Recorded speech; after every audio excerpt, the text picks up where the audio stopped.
नमस्कार दोस्तों, स्वागत है आपके अपने चैनल मूवी हाइलाइट में। आज हम बात करने वाले हैं एक fantasy action film along with the gods के बारे में। कहानी की शुरुआत होती है कोरिया के एक भीड़भाड़ वाले इलाके से, जहां एक बड़ी इमारत आग की लपटों में घिरी हुई है। इसी बीच एक फायर फाइटर होंग एक नागरिक की जान बचाने के लिए बिल्डिंग से छलांग लगा देता है, लेकिन आग की वजह से उसकी रस्सी जल जाती है और वो तेजी से जमीन की तरफ गिरने लगता है, बिना किसी सेफ्टी कुशन पर लैंड किए।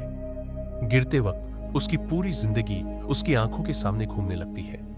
लेकिन हैरानी की बात यह है कि वो उठकर खड़ा हो जाता है, वो बच्ची भी बच जाती है और होंग तुरंत उसकी फैमिली की तरफ भागता है, ये देखने के लिए कि कहीं उसे चोट तो नहीं लगी। पर जितनी भी कोशिश करता है, कोई उसकी बात सुन ही नहीं रहा। अचानक उसे दूर से कोई आवाज सुनाई देती है। वो देखता है कि दो लोग सूट पहनकर मुस्कुराते हुए उसकी तरफ देख रहे हैं। होंग उन्हें आग से बचने के लिए कहता है, लेकिन तभी उसे नजदीक फायर फाइटर्स दिखते हैं जो किसी और की जान बचाने की कोशिश कर रहे हैं। हैरानी की बात यह होती है कि वह इंसान और कोई नहीं बल्कि खुद होंग ही है। उस महिला चून को होंग से कहती है कि वह एक पैरागन अद्भुत इंसान था और मरने के बाद वे उसे 7 अलग अलग जजमेंट ट्रायल्स न्याय परीक्षाओं से गुजरने में मदद करने आए हैं। दूसरा गार्जियन मैक बताता है कि उनका लीडर पहले से ही गेट पर उनका इंतजार कर रहा है और उन्हें तुरंत वहां पहुंचना होगा। होंग को यह सब समझने में मुश्किल हो रही थी। वह धीरे धीरे पीछे हटता है और देखता है कि उसके साथी फायर फाइटर्स उसके मृत शरीर पर शोक मना रहे हैं। वह जोर जोर से चिल्लाता है कि अभी वह मर नहीं सकता, उसे अपनी मां से मिलना है।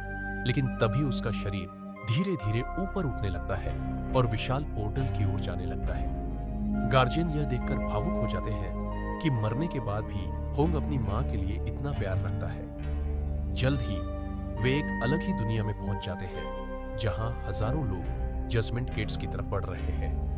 वहीं होंग की मुलाकात उनके लीडर रिम से होती है, जिन्होंने पिछले 100 सालों में 48 आत्माओं को पुनर्जन्म रीइंकार्नेशन दिलाने में मदद की है। लीडर जब होंग को पैरागन होने की बधाई देता है तो होंग नजरें फेर लेता है और मना कर देता है। वह कहता है कि वह कोई अच्छा इंसान नहीं है। फिर वे जजमेंट गेट्स से अंदर दाखिल होते हैं, लेकिन अचानक ही एक डरावनी जगह पर पहुंच जाते हैं, मर्डर माउंटेन, जो पूरी तरह से उबलते हुए लावा से भरा हुआ है। मार्क ये देखकर हैरान रह जाता है और तुरंत होंग से पूछता है कि क्या उसने कभी किसी की हत्या की है। होंग घबरा जाता है और कहता है कि उसने ऐसा कुछ भी नहीं किया। रिम समझाते हैं कि अगर किसी की मौत आपकी लापरवाही या इनएक्शन, कुछ ना करने की वजह से हुई हो, तो वह भी इस ट्रायल में गिना जाता है। शायद इसी वजह से वे यहां आए हैं। जल्द ही होंग एक विशाल स्टेडियम में पहुंचता है, जहां जमीन पर बने बड़े दरवाजे खुल जाते हैं। अंदर एक गहरी खाई है जो पूरी तरह लावे से भरी हुई है। वहां सज्जा पाए हुए लोग बाहर निकलने की कोशिश कर रहे हैं, लेकिन वे बार बार जलकर राख हो जाते हैं। ट्रायल शुरू होता है और प्रोसिक्यूटर होंग पर आरोप लगाते हैं कि उसने अपने एक साथी को बचाने का मौका होने के बावजूद उसकी मदद नहीं की, जिसकी वजह से वह मर गया। वे मांग करते हैं कि होंग को अपने इस गुनाह का प्रायश्चित करने के लिए 5 साल तक इसी जलते हुए लावे के गड्ढे में रखा जाए। लेकिन रिम उसकी तरफ से बहस करते हैं और मांग करते हैं कि उस रात जो हुआ उसे और करीब से देखा जाए। असल में होंग ने अपने साथी को बचाने की पूरी कोशिश की थी, लेकिन वह भारी पत्थर के नीचे दबा हुआ था, जिसे हटाना नामुमकिन था। हालात को देखते हुए होंग के साथी ने खुद उसे वहां से जाने और बाकी नागरिकों की जान बचाने को कहा। होंग ने अपने दोस्त को छोड़ने का कठिन फैसला लिया, लेकिन उसी रात उसने 8 और लोगों की जान बचा ली। रिम तर्क देते हैं कि होंग के इस निस्वार्थ बलिदान को उसके फैसले को आंकते वक्त ध्यान में रखा जाना चाहिए। होंग की बहादुरी देखकर जज उसे आरोपों से बरी कर देते हैं और अगले ट्रायल में आगे बढ़ने की इजाजत दे देते हैं। हालांकि होंग पहली सुनवाई में जीत गया, लेकिन अपने दोस्त की मौत को याद कर वह अंदर से बहुत दुखी हो जाता है। होंग गुस्से में आकर पूछता है कि गार्जियंस उसकी मदद क्यों कर रहे हैं, जबकि वह खुद को पैरागन मानता ही नहीं। तब उसे पता चलता है कि गार्जियंस की खुद की भी एक मकसद है। उन्होंने नरक के राजा यमरा के साथ एक डील की हुई है। अगर वे 100 सालों के अंदर 49 आत्माओं को सफलतापूर्वक ट्रायल्स पार कराकर पुनर्जन्म रीइंकार्नेशन दिलवा देते हैं, आखिरकार वे आलस्य इंडोलेंस ट्रायल पर पहुंचते हैं, जहां चून बताती है कि होंग ने अपनी जिंदगी में कितनी मेहनत की है। होंग कभी भी आलसी नहीं रहा और हमेशा दूसरों की मदद करता रहा, चाहे वह कहीं भी गया हो। वह इतना ज्यादा मददगार था कि एक बार उसने एक मधुमक्खियों का छत्ता गिरा दिया, जिससे उसकी पूरी टीम बुरी तरह डंक खा बैठी। या फिर एक बार उसने एक गुस्सैल बिल्ली को बिल्डिंग की मुंडेर से बचाने के चक्कर में अपना सिर गिराकर लैम्बोर्गिनी की छत ही तोड़ दी। जज होंग की मेहनत और योगदान से इतनी प्रभावित होती है कि वह प्रोसिक्यूटर को आदेश देती है कि तुरंत होंग की एक प्रतिमा बनाई जाए और उसे सम्मान दिया जाए। लेकिन जब वह पूछती है कि होंग ने इतनी मेहनत भरी जिंदगी क्यों जी, तो होंग सीधा जवाब देता है, बस पैसे के लिए। जज को यह सुनकर झटका लगता है और वह तुरंत अपना फैसला बदल देती है। वह आदेश देती है कि होंग को सजा दी जाए। अब होंग को उस भयानक जगह भेजा जाता है जहां एक विशाल मशीन उन सभी लोगों का पीछा करती है जो आलस्य के दोषी है। वह मशीन उनके शरीर की हड्डियां कुचल देती है और फिर मछलियों को खिला देती है। गार्जियंस उसकी मदद करने की पूरी कोशिश करते हैं और देवी से गुजारिश करते हैं कि वह होंग की जिंदगी को ध्यान से देखे। असल में होंग ने पैसे के लिए इतनी मेहनत इसलिए की थी क्योंकि वह अपनी बीमार माँ और छोटे भाई की मदद करना चाहता था, जो लॉ स्कूल जाना चाहता था। होंग इतना ज्यादा काम करता था कि उसने खुद की सेहत तक की परवाह नहीं की। इसलिए उसका पैसा कमाने का मकसद स्वार्थीपन नहीं, बल्कि परिवार के लिए त्याग था। यह सच्चाई जानने के बाद देवी उसे निर्दोष करार देती है, क्योंकि होंग की असली मंशा सिर्फ अपने परिवार की मदद करना थी। जैसे ही ग्रुप जल्दी से नाव पर चढ़ता है ताकि अगले गंतव्य की ओर बढ़ सके, वे राहत की सांस भी नहीं ले पाते कि तभी उन्हें एहसास होता है कि कई राक्षस उनका पीछा कर रहे हैं। टीम तुरंत अपने हथियार निकालती है और पूरी ताकत से इन राक्षसों से मुकाबला करने लगती है। वे कई दुश्मनों को काटकर टुकड़ों में बंटा देते हैं, लेकिन तभी कैप्टन पर हमला हो जाता है और वह जहाज से नीचे गिरने ही वाला होता है। अब मार्क को अकेले ही जहाज की रक्षा करनी पड़ती है ताकि उसका लीडर खुद को संभाल सके। आखिरी मौके पर मार्क एक विशाल पत्थर के स्तंभ को तोड़ देता है, जिससे भारी चट्टानें गिर जाती है और आखिरकार वे राक्षसों के हमले से बच जाते हैं। इसके बाद रिम बताता है कि यह सब इसलिए हुआ क्योंकि होंग के परिवार का कोई सदस्य मर चुका है और बदला लेने वाली आत्मा बन चुका है। तय किया जाता है कि भविष्य में और राक्षस उनका पीछा न करें। इसके लिए रिम होंग के परिवार से मिलने जाएगा ताकि सच्चाई पता चल सके। जब वह होंग के घर पहुंचता है तो देखता है कि उसकी मां अभी भी जिंदा है। इसका मतलब साफ है कि उसका भाई सू मर चुका है और बदला लेने वाली आत्मा बन गया है। रिम जैसे ही उस आत्मा को पकड़ने की कोशिश करता है, वह भागने लगती है। गार्जियन तुरंत उसका पीछा करता है और अपनी हथियार से आत्मा को रोकने की कोशिश करता है, लेकिन भूत उसके वार को चकमा देकर बच निकलता है। आखिरकार दोनों के बीच टक्कर होती है, जिससे रिम पीछे छिटक जाता है और आत्मा गायब हो जाती है। रिम आत्मा की तलाश में एक मिलिट्री बेस पर पहुंचता है, जहां वह कुछ सैनिकों को सू के बारे में बात करते हुए सुनता है। वे उसे देश छोड़कर भागने वाला डिजर्टर कहते हैं। सबसे ज्यादा हैरानी की बात यह होती है कि वहां का कैप्टन और उसका एक साथी सैनिक कुछ छिपाने की कोशिश कर रहे होते हैं। रिम एक कर्नल का भेष धारण कर सेना के कैप्टन से पूछताछ करने जाता है और सीधा आरोप लगाता है कि उसने सू की हत्या की है। कैप्टन डर के मारे उल्टा गार्जियन को ब्लैकमेल करने लगता है, जिससे यह साफ हो जाता है कि वह सू की मौत के लिए जिम्मेदार है। दूसरी तरफ होंग धोखे की देवी के सामने ट्रायल दे रहा होता है। उस पर आरोप लगाया जाता है कि उसने अपने मृत साथी की बेटी को झूठे वसीयतनामे लिखकर दिए, जिनमें उसने खुद को लड़की का पिता बताया। देवी तुरंत आदेश देती है कि होंग को बांध दिया जाए और उसकी जुबान काट दी जाए ताकि वह फिर कभी झूठ न बोल सके। लेकिन उसी समय रिम अपनी टीम से टेलीपैथी के जरिए संपर्क करता है और होंग के बचाव में दलीलें देता है। पता चलता है कि होंग ने सिर्फ अपने साथी की बेटी को नहीं, बल्कि अपनी मां को भी झूठे पत्र लिखे थे। वह हमेशा अपनी मां को लिखता था कि उसकी जिंदगी शानदार चल रही है और वह बहुत अमीर बन चुका है। रिम तर्क देता है कि होंग ने यह सब केवल अपने प्रियजनों को दिलासा देने और उन्हें जीने की वजह देने के लिए किया था। उसका इरादा कभी किसी को नुकसान पहुंचाने का नहीं था। जब देवी को एहसास होता है कि होंग ने यह सब सिर्फ अपने प्रियजनों को आशा देने के लिए किया, तो वह उसे माफ कर देती है। ट्रायल के बाद रिम होंग से झूठ बोलता है कि उसका परिवार बिल्कुल ठीक है, लेकिन फिर वह अपनी टीम को सच्चाई बता देता है कि सू ही वह बदला लेने वाली आत्मा है।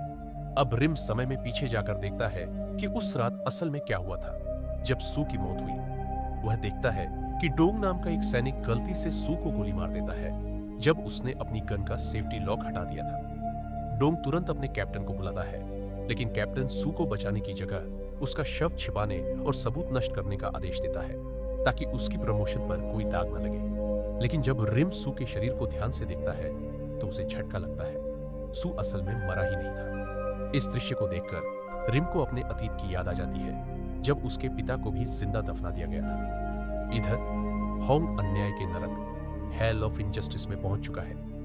यहां उन लोगों को बरसों तक बर्फ में जमी सजा दी जाती है जिन्होंने दूसरों की मदद नहीं की। लेकिन क्योंकि होंग एक फायर फाइटर था और हमेशा दूसरों की मदद करता था, इसलिए उसे यहां सजा नहीं मिलती, बल्कि उसे अगले ट्रायल के लिए जाने की इजाजत दे दी जाती है। केबल कार की सवारी के दौरान पता चलता है कि सभी गार्जियंस की याददाश्त मिटा दी जाती है, सिर्फ रिम को छोड़कर। मार्क अपने साथी को चुप रहने के लिए कहता है, लेकिन गलती से होंग को यह बता देता है कि उसका भाई ही बदला लेने वाली आत्मा है। यह सच्चाई सुनकर होंग की मानसिक स्थिति डगमगा जाती है, जिससे पूरा नरक लोक हिल जाता है और केबल कार टूटने लगती है।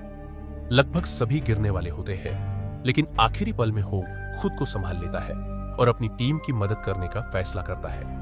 वे तीनों विश्वासघात के नरक हेल ऑफ बिट्रेयल पहुंचते हैं, जहां एक खूबसूरत देवी उन लोगों को सजा देती है जिन्होंने अपने प्रियजनों को धोखा दिया।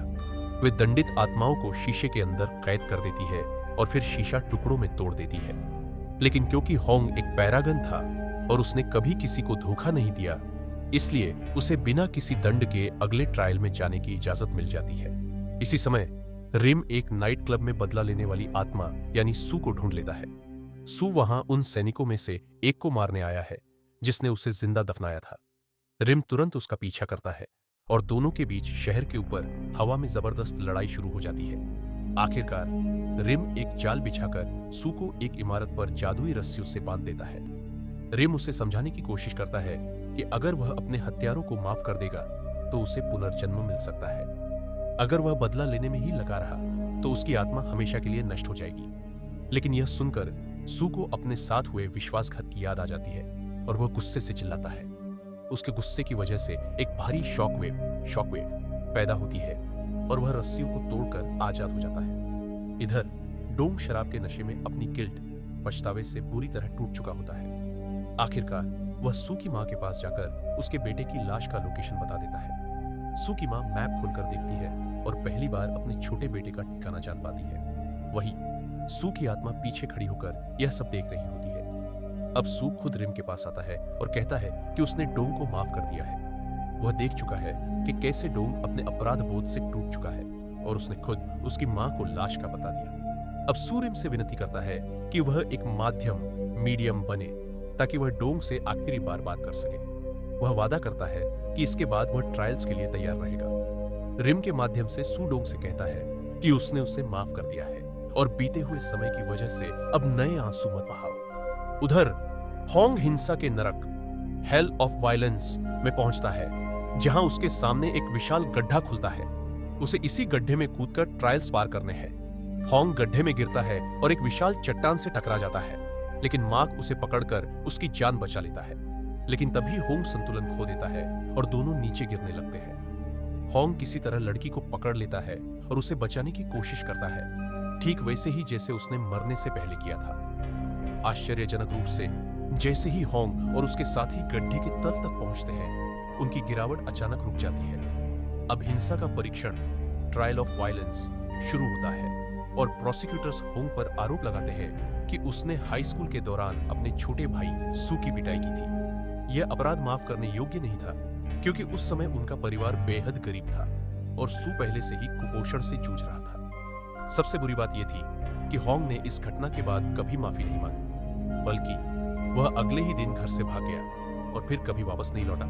जज तुरंत फैसला सुनाते हैं कि होंग अपने परिवार के खिलाफ हिंसा का दोषी है और उसे एक गड्ढे में फेंकने का आदेश देती है, जहां उसे लगातार पत्थरों से मारा जाएगा। जब चून देखता है कि होंग को सजा दी जाने वाली है, तो वह तुरंत जज से फैसले को रोकने की मांग करता है।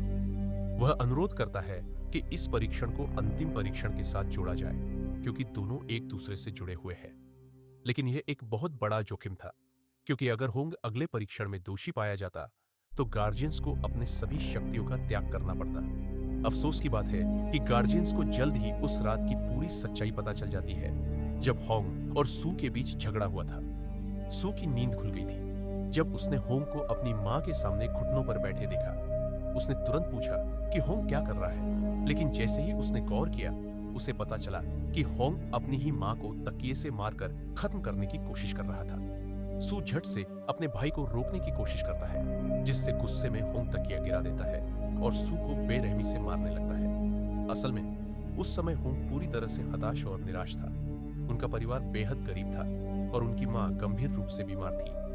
होंग को लगा कि उनकी पीड़ा को खत्म करने का एकमात्र तरीका मृत्यु है। इसीलिए इस घटना के बाद होंग खुद को बेहद दोषी महसूस करने लगा और हमेशा के लिए अपने घर से भाग गया। इस सच्चाई को जानने के बाद गार्जियंस पूरी तरह निराश हो जाते हैं। उन्हें एहसास हो जाता है कि अब वे इस परीक्षण को नहीं जीत सकते, खासकर अंतिम नरक, अभक्त संतान का नरक, हेल ऑफ फिलियल इंपायटी में। इसी समय रिम सू की आत्मा को उसके शरीर की ओर ले जाने की कोशिश करता है ताकि वह आखिरकार पुनर्जन्म के सफर की शुरुआत कर सके। जब वे मिलिट्री कैंप में पहुंचते हैं तो सू को एक बड़ा झटका लगता है। वह देखता है कि उसकी मां वहां पहले से ही मौजूद है। वह सैनिकों से विनती कर रही थी कि वे उसे उसके बेटे के शव तक ले जाएं। सेना का कप्तान ये सब देखता है और तुरंत होंग की मां की तरफ दौड़ता है। वह उसके हाथ से पोस्टर छीनकर फाड़ देता है और उसे जमीन पर धक्का दे देता है, जिससे वह बेहोश हो जाती है। सो अपनी मां को इस हालत में देखकर गुस्से से भर जाता है और वह फिर से एक प्रतिशोधी आत्मा, वेंजफुल स्पिरिट में बदल जाता है।